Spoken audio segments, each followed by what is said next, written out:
नमस्कार मित्रांनो, आज आपला पुढे स्वागत आहे। आज आपण करंजी बघणार आहोत, पण जर तुम्ही आपल्या चॅनल सबस्क्राइब करा आणि व्हिडिओ लाईक करा। चला तर आपण रेसिपीला सुरुवात करूया। नमस्कार मित्रांनो, आज आपण करंजीचं पीठ कसं मळायचं वरच्या आवरणाचं ते बघणार आहोत। तर मी हे मैदा घेतलेला आहे, तर असं 2 वाट्या मैदा घ्यायचा। हे बघा, हे मी तूप घेतलेलं आहे, चांगलं कडवून घेतलेलं आहे, तूप गरम करून घ्यायचं। हे 1 वाटी तूप घेतलेलं आहे मी। आता हा जो मैदा आहे तो मैदा चाळणीने व्यवस्थित चाळून घ्यायचा। हे बघा, आता हा मैदा मी चाळून घेतलेला आहे। हे बघा, आता हा रवा घेतलेला आहे मी। हा रवा बारीक रवा घेतलेला आहे। हा सुद्धा आपल्याला अर्धी वाटी घ्यायचे। 2 वाट्या मैद्याला अर्धी वाटी रवा घ्यायचा आहे। हा रवा सुद्धा आपल्याला चाळून घ्यायचा आहे। हे बघा, आता रवा सुद्धा मी चाळून घेतलेला आहे। आता हे आपल्याला पूर्ण मिक्स करायचं आहे। आता ही 2 चमचे मी बेकिंग पावडर घेतलेली आहे, अर्धा चमचा मीठ घेतलेलं आहे। हे बघा, आता ही बेकिंग पावडर आणि मीठ हे सुद्धा मी ह्याच्यामध्ये आपल्याला मिक्स करायचंय। हे बघा, आता हे मी तूप जे दाखवलं होतं 1 वाटी, ते चांगलं कडकडीत मी तुपाचं मोहन केलेलं आहे। आता हे तूप पण ह्याच्यात मी टाकलेलं आहे। आता हे छानपैकी तुपात व्यवस्थित तूप लागलं पाहिजे, घोसळून घ्यायचंय पूर्ण आणि ह्याचं पीठ मळून घ्यायचंय आपल्याला। आणि पीठ मळताना पाण्यातच पीठ मळायचंय।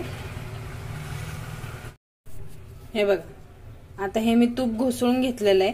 अशा त्या तूप पिठाचे ना मुटके बनले पाहिजेत, एवढं तूप टाकायचं, म्हणजे छान त्याला खारीसारखं हे येतं, पापुद्रा येतात।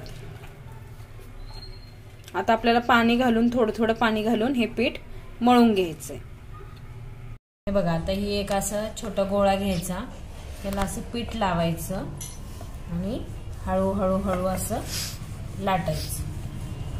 आधी थोडे कड लाटायचे।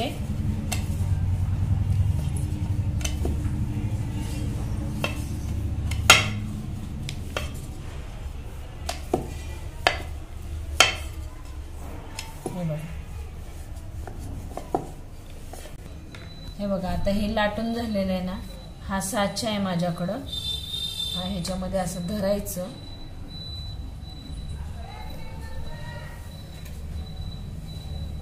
आणि 1.5 चमचा ह्याच्यामध्ये सारण भरायचं। सारण कसं करायचं ह्याचा मी शॉर्ट टाकलेला आहे, तुम्ही नक्की बघा त्याच्यात पण मी कसं केलंय ते।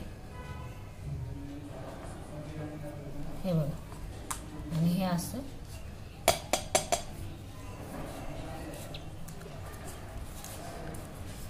तुमच्याकडे चमचा असेल फिरकीचा, त्याने पण असं धरून फिरवलं तरी चालेल।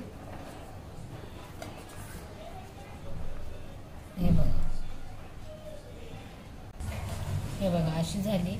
आता माझ्या साच्याला थोडी डिझाईन आहे म्हणून त्या करंजीवर डिझाईन आलेली आहे।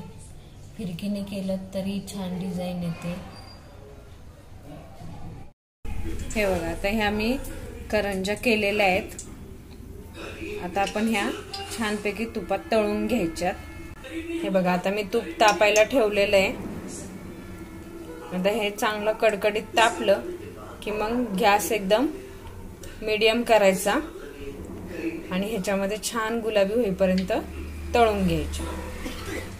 हे बघा, आता या तुपात सोडलेल्या आहेत की नाही, आता छान गुलाबी होईपर्यंत आपल्याला ह्या तळून घ्यायच्यात। हे बघा, आता हे असे मी तळून काढलेले आहेत करंजा।